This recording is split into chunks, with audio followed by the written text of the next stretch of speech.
Good evening, you're watching News Today at 9 p.m. I am Preeti, Choudhry. Our big talking point over the course of the next 40 minutes is, well, President Trump has come up with a slew of executive orders. We are going to get in deeper. Donald Trump playing the great disruptor. What does Trump 2.0 mean for India? Should the world brace for uncertain times? All of that coming up as the 47th President of the United States of America takes over.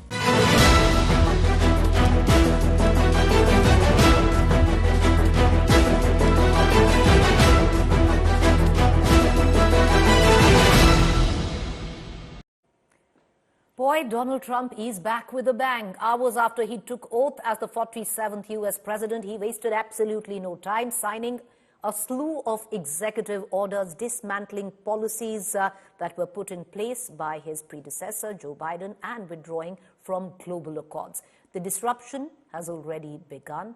Here is how Trump's second term has kick-started. I, Donald John Trump, do solemnly swear that I will faithfully execute the office of President of the United States. The office of President of the United States.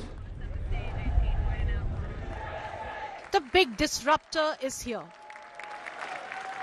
Donald Trump lived up to his promise, signing a series of executive orders shortly after he took oath as the 47th President of the United States of America. Dismantling policies in a jiffy, making world capitals wary of what is to come. At the Oval Office, in the presence of media and in the Capitol arena, in front of his supporters, Trump signed one file after another, like a showman pleased with his own work. Thank you, sir. Could you imagine Biden doing this? I don't think so. In a matter of minutes, the United States withdrew from the World Health Organization, exited the Paris Climate Accord. China with 1.4 billion people. We have 350.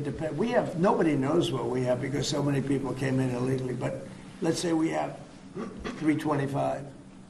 They had 1.4 billion. They were paying 39 million. We were paying 500 million. It seemed a little unfair to me. So that wasn't the reason, but I dropped out. Trump declared national emergency at the southern border, a move that allows American military to handle immigration.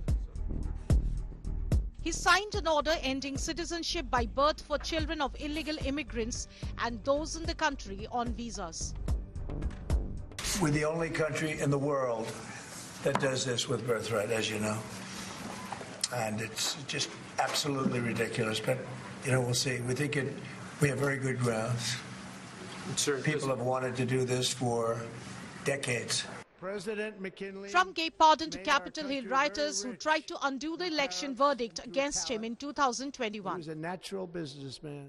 So this is January 6th. These are the hostages. Approximately 1,500 for a pardon. While he renamed the Gulf of Mexico as the Gulf of America, Trump seems to have kept more contentious foreign policy decisions for later. He signed an order delaying the ban on TikTok. He did not announce a tariff hike, though he promised one on Canada and Mexico from February 1st and threatened one on BRICS. He was silent on his grand plan to redraw the Americas map by including Greenland and Canada. And there was no announcement on changing H-1B visa norms, an issue dear to his hardline fans. Trump's back-to-back hard-hitting executive orders were followed by a glitzy inaugural ball with the porters and floaters shaking a leg.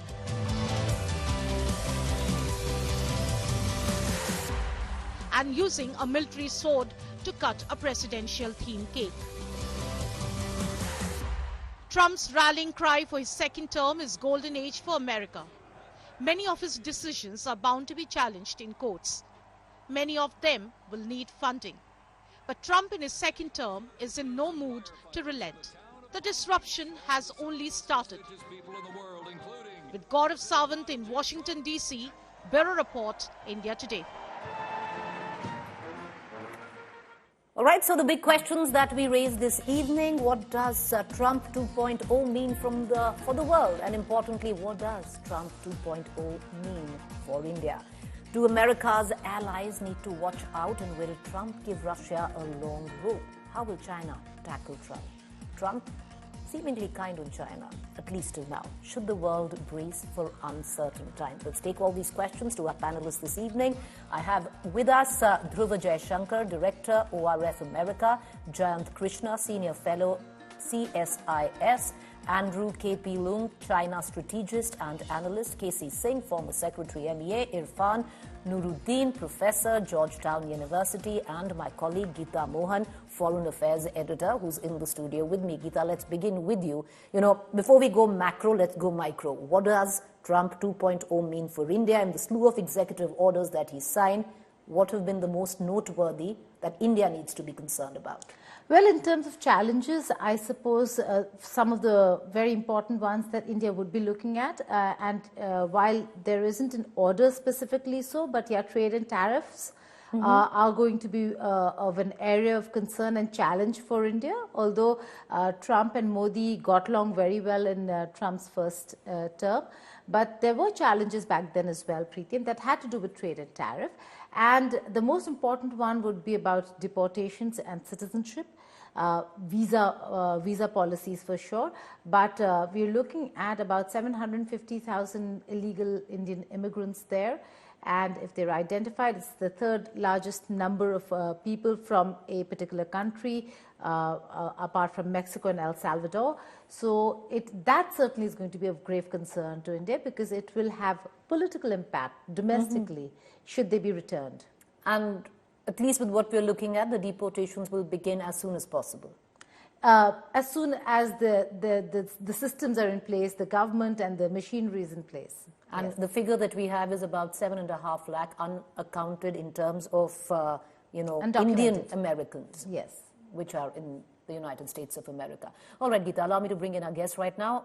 Let's cut across immediately to Dhruva Jaishankar, Director, ORF America. We have him for a very short time. Welcome, Mr. Jaishankar. But first question, we saw US President Donald Trump deliver his inaugural address. What to you was most noteworthy? How much of it do you reckon is bluster? How much do you think he's very serious about? I mean, I think there are two categories of policy issues. One are areas where he has been very consistent, both during his campaign, during his first term, in fact, in some cases even before. So it's quite clear where he stands on undocumented migration, where he stands on energy, where he stands on tariffs and the trade deficit, and he's taking some measures to we've seen that in the first few hours. Now he's taken some measures to address those.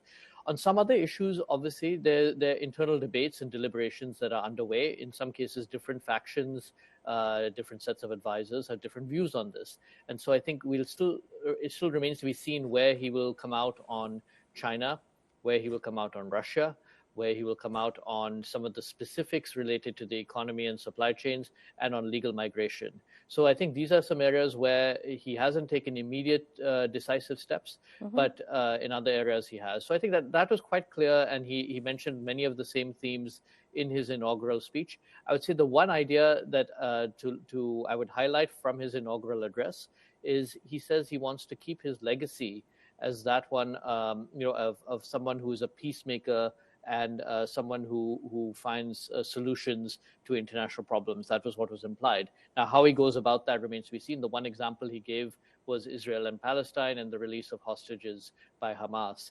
But whether that applies in other areas such as Ukraine, such as in the Indo-Pacific, again, remains to be seen. But it's interesting that he's thinking already, it appears, of the second term as one of his legacy, rather than his first term, which was obviously he was up for re-election at that time. Mr. Jaishankar, my colleague Geeta has a question for you. Go ahead, Geeta. Right. Dhruva, the fact that there are mixed signals over here, we did not see Donald Trump really hit very hard at China. There was hardly any mention apart from the fact that he spoke about ownership of the Panama Canal. But there's a Quad ministerial happening in a few hours from now. The foreign ministers of Quad countries are going to meet: India, Japan, Australia, and now the recently confirmed US Secretary of State. So what's that messaging over here? Indo-Pacific, Quad being a focal point, yet he's engaging China, speaking to Xi Jinping ahead of his inauguration. No, this exactly, and this speaks to what I said. I think China policy is still a little bit uncertain. On the one hand, Trump, invited Xi Jinping to his inauguration. The vice president, who's the seventh ranking member of the Politburo Standing Committee in Beijing, attended, and he's also stayed in some ways an order on TikTok. We'll see again about the implementation of that. So on the one hand, you have these seemingly more conciliatory gestures directed towards Beijing. On the other hand, he mentioned very specifically in the context of the Panama Canal on trade and tariffs. He also very specifically talked about China. And then there's been the Quad meeting as well. So again, I think we're seeing these twin tracks, and some of it is reflective again of different views of his advisors. Largely, the national security team, both at the White House and at the State Department, tends to be more China skeptical, whereas others, including donors, people in the business community, want to see more of an accommodation or more cooperation with China. So I think that is one area we'll see in the next few weeks and months. I would just harken back to 2017, where very early on in his first tenure, President Trump met with Xi Jinping in Mar-a-Lago at his home in Florida. It seemed that meeting initially seemed to have gone well, and yet over the subsequent months, he felt betrayed. He felt that China had not lived up to its end of the bargain, and by within a few months, we started seeing him adopting a much more confrontational approach to China. Well, there is word that he did speak to President Xi Jinping right before his inaugural. But, one quick question, Mr. Jaishankar, before we let you go. There are a lot of Indians who'd be watching the developments very, very closely because, number one, he's vowed to try and end birthright citizenship in the country. Of course, that is debatable where the 14th Amendment comes into question. But when it comes down to unaccounted Indians, how badly do you think India would be hit on that account? Again, it remains to be seen because I think there are many different categories. It's not a monolith. There are many people who are in a bit of a limbo. They have, one of their visa status has expired. They have applied for a new status and they're waiting for clearance, such as for a green card or something like that. So there's a big category of those people. There are those who have come in through other means, visa overstays. So I'm not sure there's one category. I think there's some concern both in India and the US about these trafficking groups, and both the US and India want to crack down upon that. So again, I think on some issues they may be able to find some kind of mutually acceptable accommodation. The bigger, longer-term challenge, of course, will be a legal migration regime, right? And what that means. Again, you have conflicting views. There's some who want global talent as part of U.S. competitiveness. There are others who are prioritizing cultural factors and would like to see lower migration from many countries. But Mr. Jaishankar, there's been a fair amount of talk over the H-1B visa. Indians are the majority H-1B visa holders in the country, and if I'm not wrong, if you look at the fiscal year 2023, 72% of the total H-1B approvals were Indians. How do you think this is going to figure in Trump 2.0? No, so this is an issue. It is not only a Republican issue. In fact, Democrats have raised concerns about H-1B as well. This is a program that has been around for many years and has, in some ways, utility has changed over time. It has not always been the same. So I think there is a view that something needs to change. The question is in what direction. A lot of it will also require legislative changes as well in the U.S. Congress. And although the Republicans do have a majority in both houses, in the House of Representatives, particularly, it's a very slim majority. So whether they can actually have some consensus on immigration reform, which has been a very thorny issue because people want to package many other questions of illegal migration as well within a sort of more comprehensive immigration reform. So it's very hard hard to see, not impossible, very hard to see that kind of comprehensive immigration reform taking place in Congress. Mr. Jaishankar, we know you need to go, but Geeta, do you have a quick question before we let him go? Just a very quick question, Dhruva. What do you think the early on engagement of the Quad leaders means for India? And in terms of concerns, what is it that you think the External Affairs Minister is going to raise? No, so one is, I think it's a good sign. I mean, even the Biden administration, India was, after some of the closest allies, India was one of the first calls that Biden made as president. And, in fact, again, the new Secretary of State, Marco Rubio, his first bilateral engagement will be with India after the Quad meeting. So that is an encouraging sign that they want to get off to a good start in this early engagement.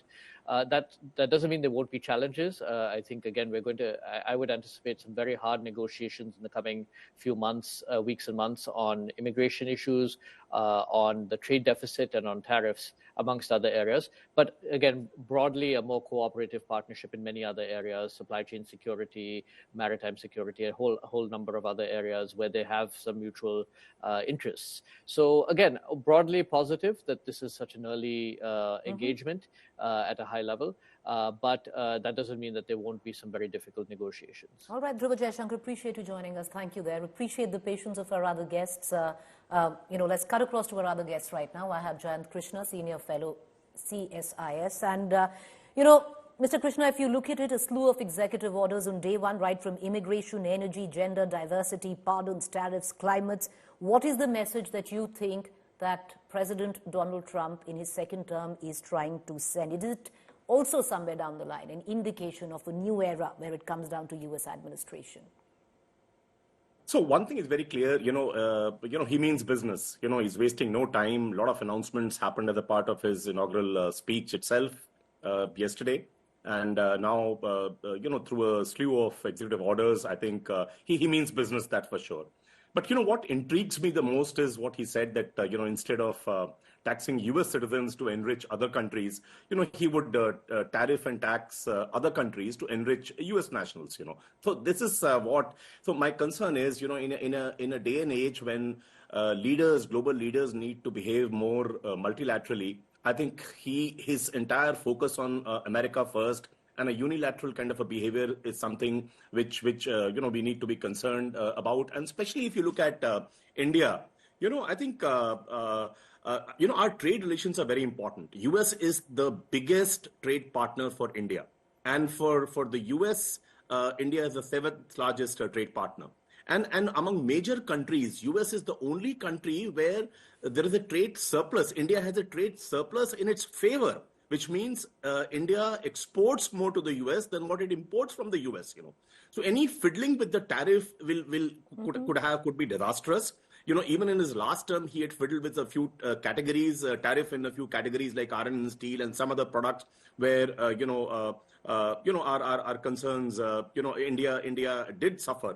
So I think that is what remains to be seen. And of course, as Jaishankar also mentioned, I think visa issue is again a bit. I think India has reasons to worry because earlier in his campaign, he said he'll scrap H-1B visa altogether. Of course, later, in last few days after he was successful in the elections, he won the elections. He did mention it's not all that bad. And it's for India has to start negotiating very effectively. Let's understand one thing very clear. In today's day and age, countries do not necessarily get what they deserve. They get what they negotiate. So I think that's very important.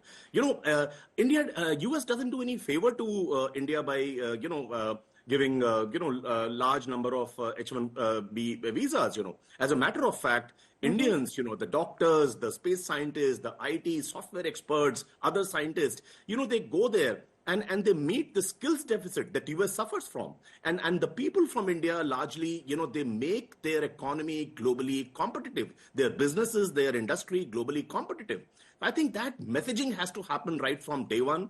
The External Affairs Minister who went there, I think some of the meetings would happen, but serious meetings would happen only later after a few weeks or a month or so, the bilaterals that happen. India has to, set its expectations very, very clearly. He's talked about 60% tariff barrier for China. Later he said It should be 10% plus the existing levels. Today, we heard about Canada and Mexico being at 25% tariff level.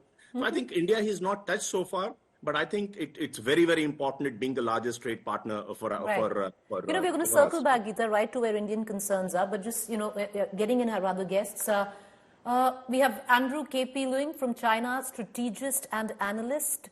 You've been looking at where vis-a-vis the relationship with the United States of America and China. Geeta, you put that in perspective because he seemingly was quite kind if you look at it where China is, was concerned. But how is China looking at it, Andrew? Because right now, it comes at the back of President Trump criticizing the role of Putin, practically saying that, Putin is ruining where Russia is concerned. There's been a conversation between Xi Jinping and, Vladimir Putin as well. How do you all put it together? How are you viewing Donald Trump in his second term?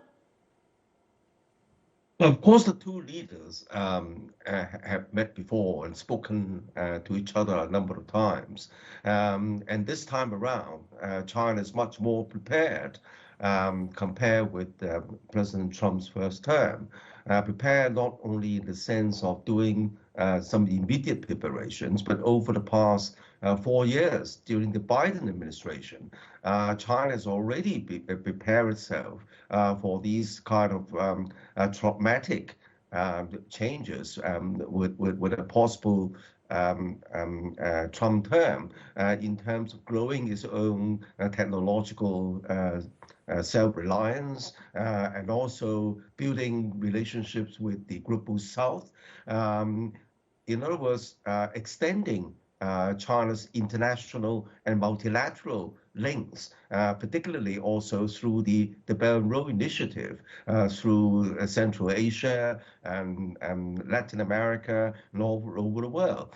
But I think that the realization is that this Trump term is extremely, is very, very different.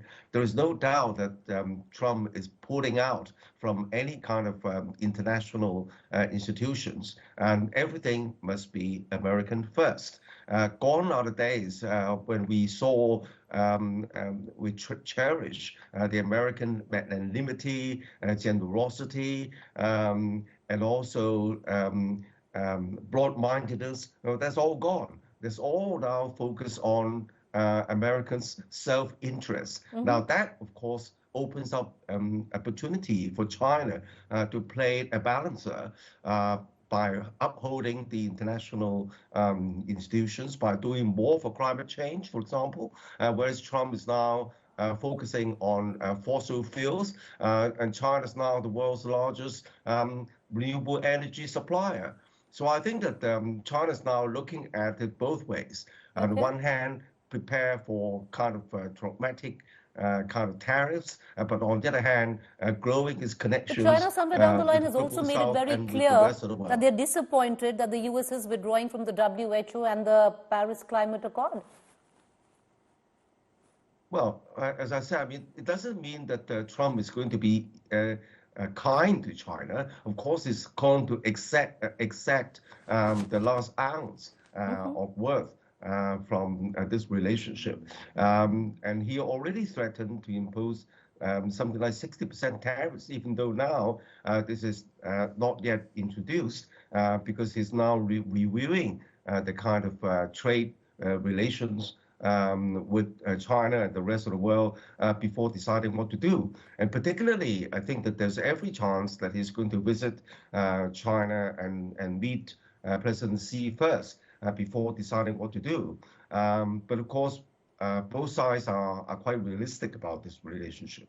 All right. How should India view this relationship in where you have President Trump in his second term, K.C. Singh? Because let's hark back to his first term. You know, there was clearly, it was marked by deepening India-US ties. You had the, the Howdy Modi rally in Houston. Then you had Namaste Trump in 2020, right a year after that in Ahmedabad. How is India looking at this? Do you think there's going to be a change in terms of diplomacy, the relationship, or do you think we're going to go towards exactly what it was the last time around? Look, the difference from last time is that he had senior advisors, seasoned people around him. He was unhappy with many of them. He changed them. But for instance, General Miley, whose picture has just been taken off the wall at Pentagon, he refused to Trump's request to use the army domestically. He said, no, that will be against. And he also gave a lecture to the troops saying that our commitment is to the Constitution. It is not to the president. So now all that is gone. So he's chosen people, and we've seen that's why some of his nominees are running into a problem. Tulsi Gabbard is facing the Senate today. We've seen the problem that some of the others have faced because he has chosen people purely on a basis of loyalty, that they will do exactly what he wants. So he's not looking for advice. He is looking really for what he thinks is his vision. He's got a commitment that he's given to the people, and he started moving on it very rapidly. And now there are contradictions in that. You take West Asia, you take the Gaza peace accord or ceasefire. His representative played a role in it. They did did go and tell Netanyahu that Trump wants this out of the way before he comes in. Mm-hmm. And now what he's done on the very first day is he's removed the sanctions against the extreme far right, a number of far right individuals in Israel, and a number of settler groups. So today, as we speak, West Bank is burning. The settlers are going into villages of Palestinians. They're trying to occupy more territory. Now, this is Trump for you. So he'll arrange a ceasefire on one side and then unleash something on the other.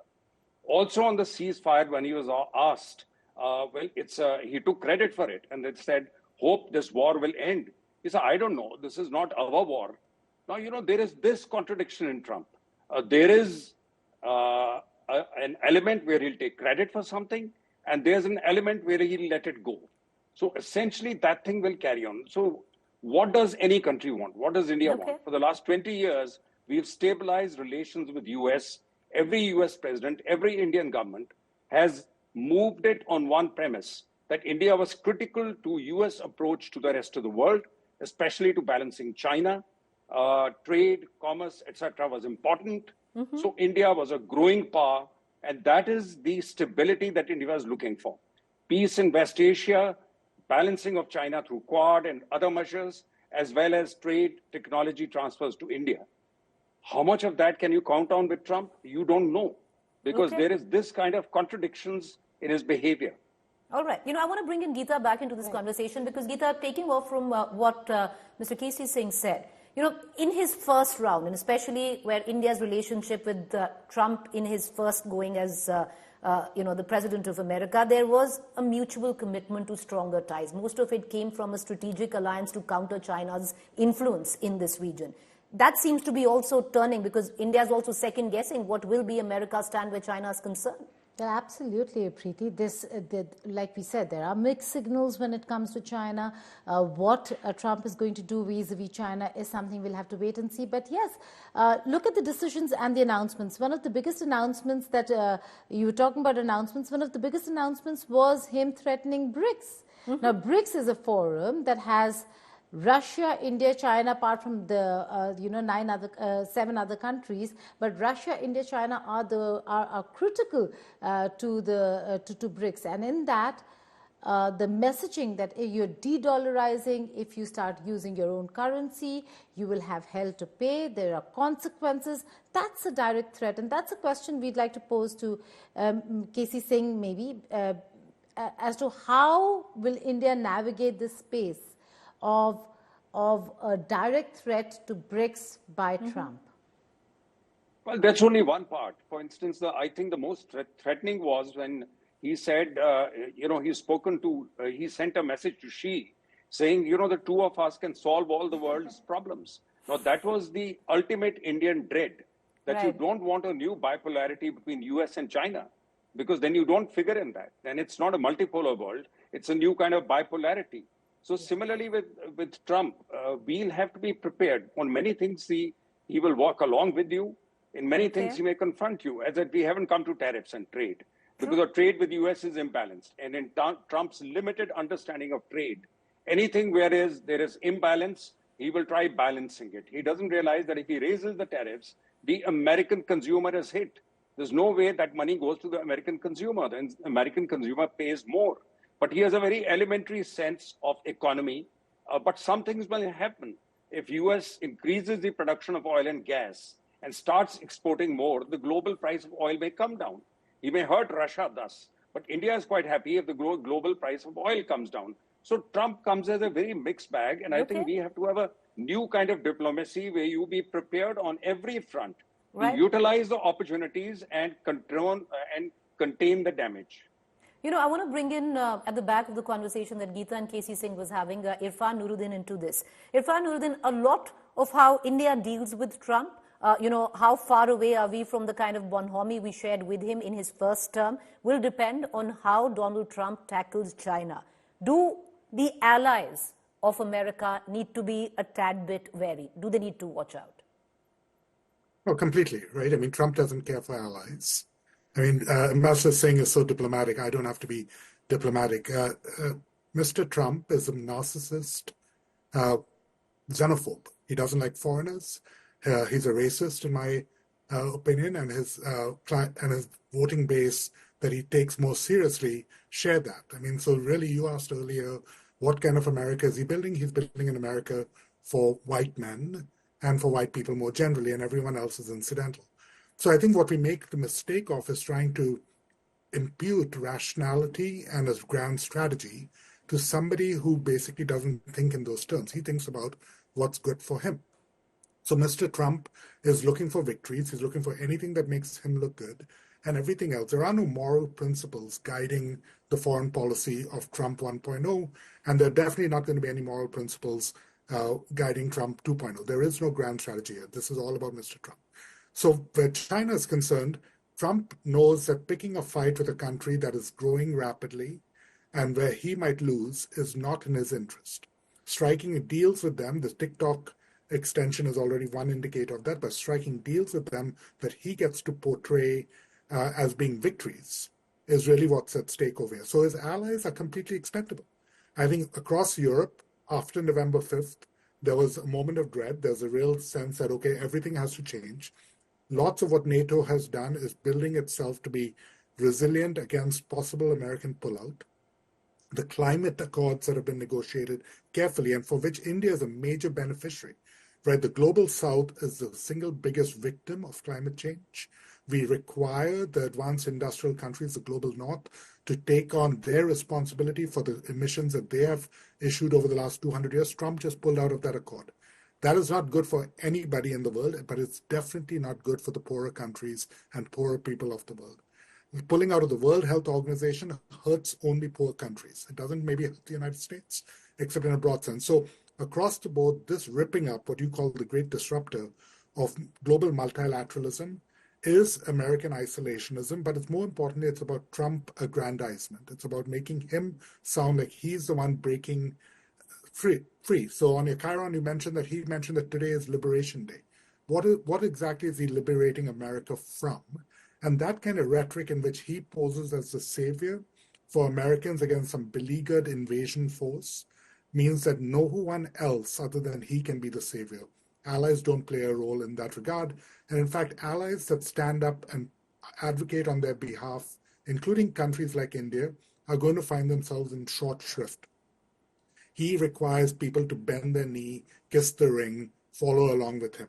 Smart countries, as Ambassador Singh also indicated, and as the other guests have indicated, will find ways to work with Trump, allow him to take credit while getting what they want. He's very susceptible to flattery, and that can be pulled off. But if you're trying to negotiate as equals, which a country of India's economic, political, and historical stature should have every right to do, that is not what Trump is going to be very attracted to, and neither is he going to be attracted to his allies. So sorry to be quite candid over here, but I mean, I think it's important for us not to whitewash what's about to happen.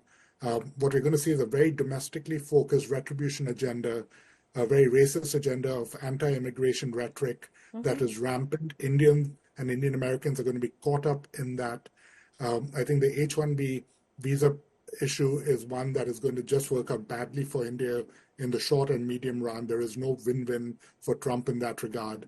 We can try and do some backdoor work on that, but the world that I came to America in as a student and stayed on in as an H-1B visa holder before getting a green card and then U.S. citizenship, that door is closed, possibly forever, but definitely over the next 4 years. Geeta, as we circle back to Mr. Krishna, from what Mr. Nuruddin was saying, that certain amount of narcissism that he speaks of did somewhere down the line reflect in renaming the Gulf of Mexico as the Gulf of America or the Panama Canal or, Greenland, name it. But there have been, certain executive decisions that could be troubling and disconcerting to many. One of them, of course, which Mr. Nuruddin spoke of is, pulling out of the WHO, the Paris Accord. Also, when it comes down to gender diversity, putting an end to all the DEI programs of Joe Biden, recognizing only 2 genders which were assigned at birth, would be disconcerting to many.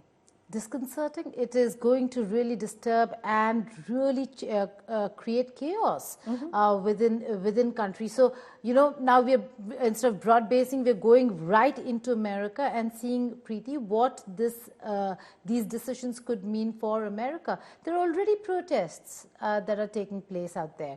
The corporate sector is feeling the heat, and many of them had reduced their compliances on DEI, which has to do with diversity, equality, and inclusion, which were important aspects to ensure that there is no discrimination, so to say.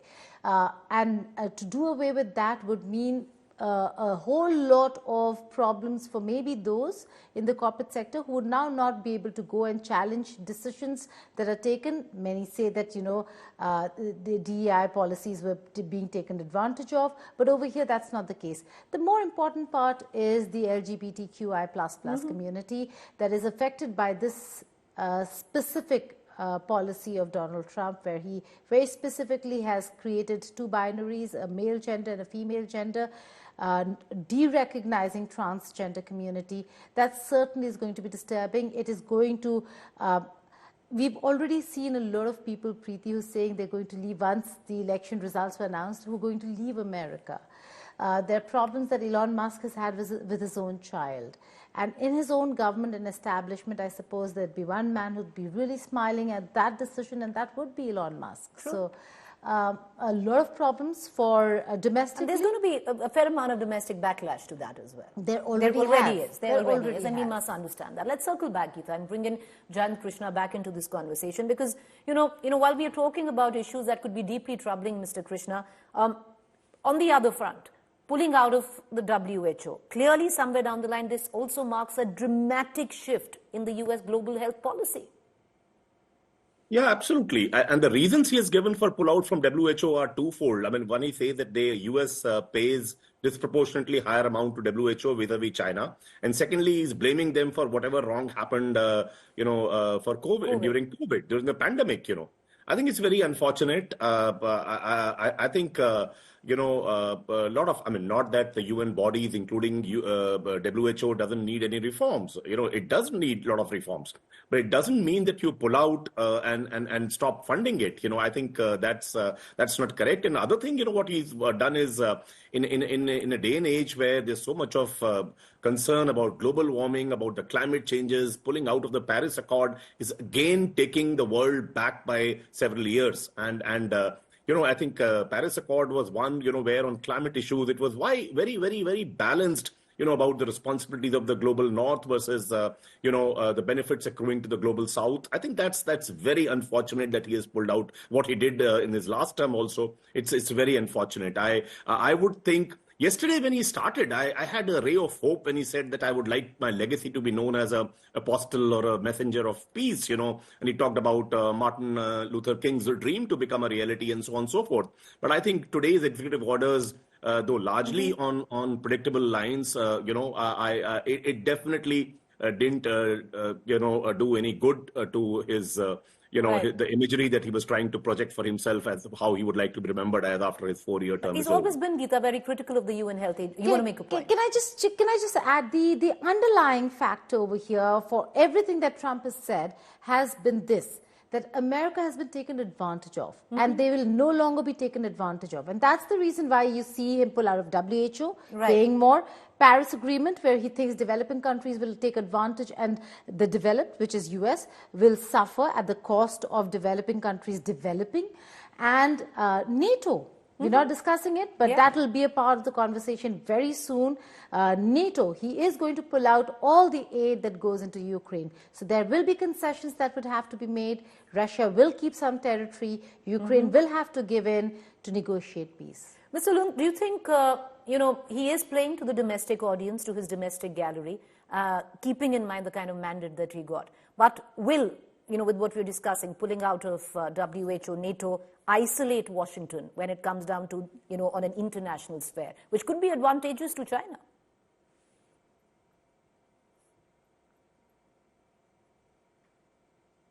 Sorry, are you asking me? Yes, sir. Yes, you, sir. Oh, I see. Okay, well, I think that as far as China is concerned, the main area of friction is trade. There is no way that all the jobs are coming back to the United States, tariffs regardless, because the huge cost differential of producing the same product, and of course, let's face it, the American production machinery has been hollowed out after decades of offshoring in favor of the capital markets. But I think that there is a possibility that Elon Musk could well be a peacemaker, a bridge between the relations in the relations between the United States and China. Now, if you look at China's operations, there are operations in Africa, for example. They're owned by China. But they also produce jobs in those host countries. When I visited London last year, and I look at the black cabs, and I noticed the electric black cabs, they are marked LEV, London Electric Vehicles. C stands for commentary. I mean, these black cabs are now making commentary, but then the company is owned by China. So I think that this it's possible that now we're seeing a graduation, as it were, from made in China to other countries' brand names to created in China. Now we're seeing a graduation to owned by China, bringing jobs and opportunities to the host countries. And now, of course, Elon Musk is very well placed to do so because he's got huge investment at Tesla in China, and of course he's got the years and of Donald Trump, and of course he's himself is a big deal maker as well. So I think that there are disruptions, but there are opportunities if you look at it carefully. All right, okay. Closing in this debate, KC Singh, I want to get you back into this conversation. Keeping in mind that in his first term, India had a great relationship with him, I think by the end of this discussion and what we've seen of the recent past, we need to be a tad bit wary and see how he functions and then maybe take a call on diplomacy.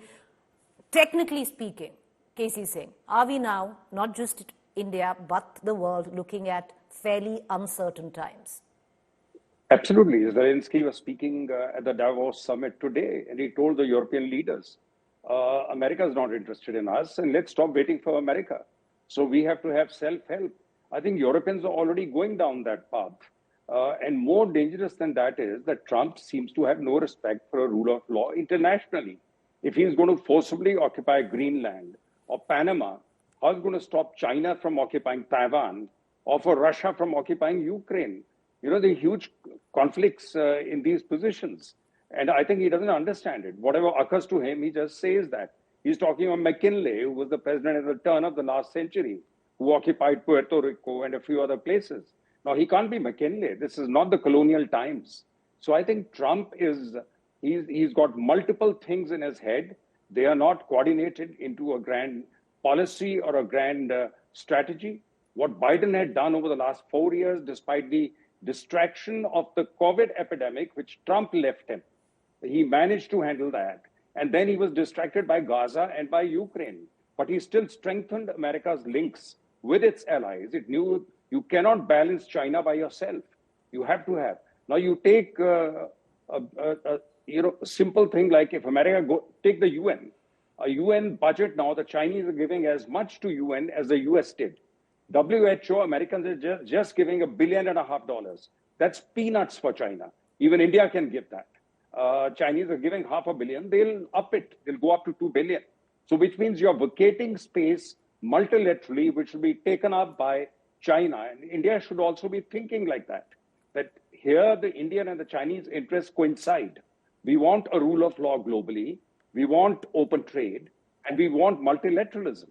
So where that is concerned, the Chinese also must realize that India is a partner.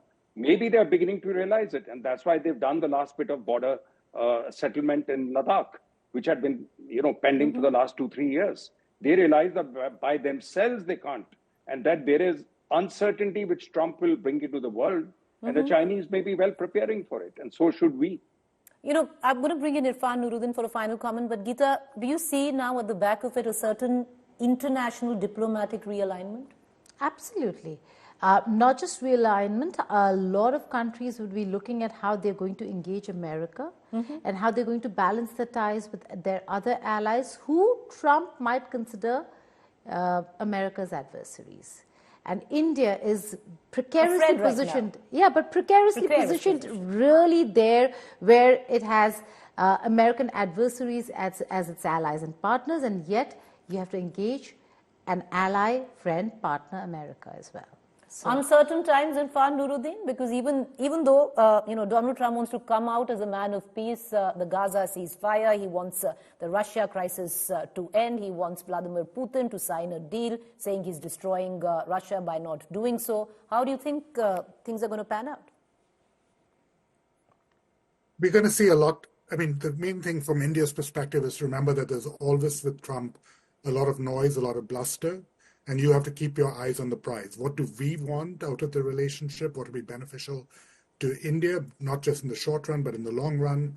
If we have a grand strategy, Trump is pliable because he likes to think that he's making deals. And if we can give him win-win deals, he signs them. What we can't have is expect for Trump. One of your earlier panelists mentioned Trump's not going to be magnanimous. That's not part of the DNA. There's no grand strategy over there. So I think what we see is a lot of disruption. I think there'll be the pressure on Ukraine will be inordinate because Trump's going to pull all of the military aid. The economic aid has been secured by the Biden administration, but the military aid will dry up. I think he's already signaled, and one of Ambassador Singh mentioned sort of already what we're seeing in Israel, that the support for Netanyahu and the hard line in Israel will continue over there. He likes strong men and he likes assertions of nationalism. So from India's perspective, I think the real question, of course, as we've all been talking about is, does Trump adopt a different policy where China is concerned? And over there, as I've said on your show before and on, before, I think India has to also take a much broader view than seeing that anything good for China is necessarily bad for India. I think the real issue is that China being a powerful economic engine in the global south is not a bad thing inherently. What has to be managed against is Trump getting bored with India, seeing that investments in India's civil nuclear relationship, for instance, in manufacturing, in the high-end talent and education sectors, continues to be a priority, even if he's trying to build better relationships with China. We don't inherently benefit from an isolated, antagonized China. I think we are much better off with a China that's integrated into multilateral institutions, where India for 75 years has been a significant player. It is in our interest, I firmly believe, to work to fill the space that America will cede under Trump in those global multilateral institutions, because India is more powerful in those institutions than it is outside of them. But yeah, one way or the other, buckle up, pop the popcorn, it's going to be quite a show. Uncertain times. We're going to end it at that. Professor Nuruddin, Ambassador K.C. Singh, Mr. Krishna and Mr. Lin, thank you for taking the time out and joining us. My colleague Geeta, who's been with me through the course of this discussion. Meanwhile, the Trump 2.0 inauguration was one of the most viral ceremonies ever. Every image, seating arrangements, tech titans to tech glitches. The internet had a field day. Well, if you've been living under a rock and missed these moments, we have a recap for you. Enjoy. With that, that's an end on this edition of News Today. Thank you for watching. We'll see you tomorrow.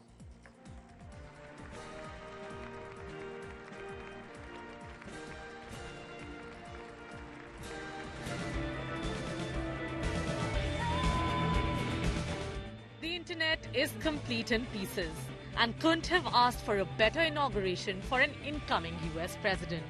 A veritable ocean of viral moments has swamped social media, enthralling billions around the world. In the unlikely event that you missed it, we've got you covered. It was a sight to behold as President Trump broke into a jig, holding a ceremonial sword at the inaugural ball. Clad in a tuxedo, he made his moves to the YMCA tune, forcing Melania to smile and join her husband. Expect this to be a GIF for decades to come.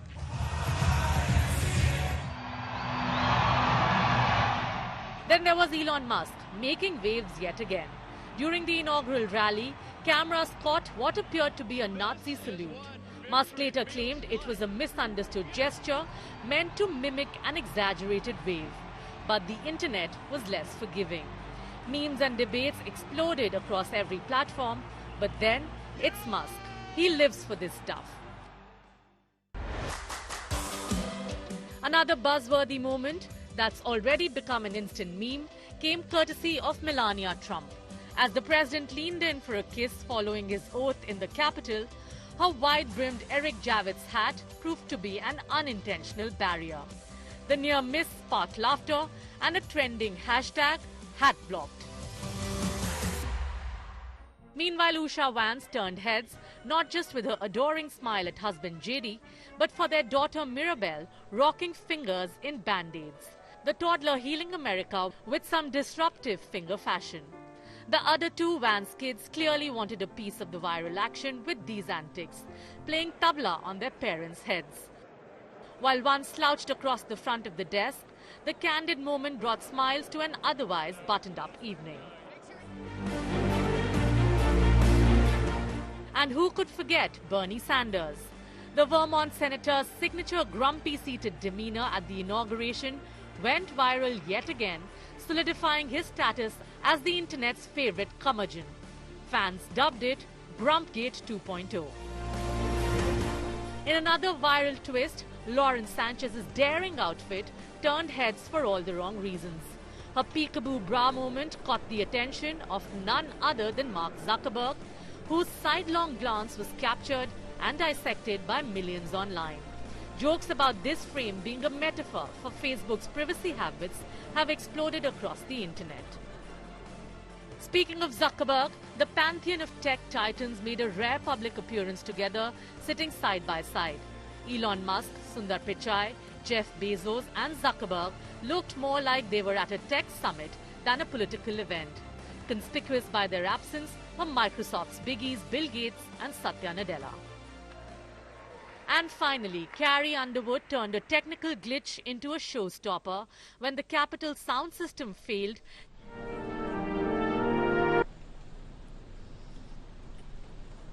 She belted out a song in a cappella. You know the words, help me out here. Oh, beautiful for spacious skies, for amber waves of gray. The wrinkle in an otherwise largely smooth day. Purple mountain majesties.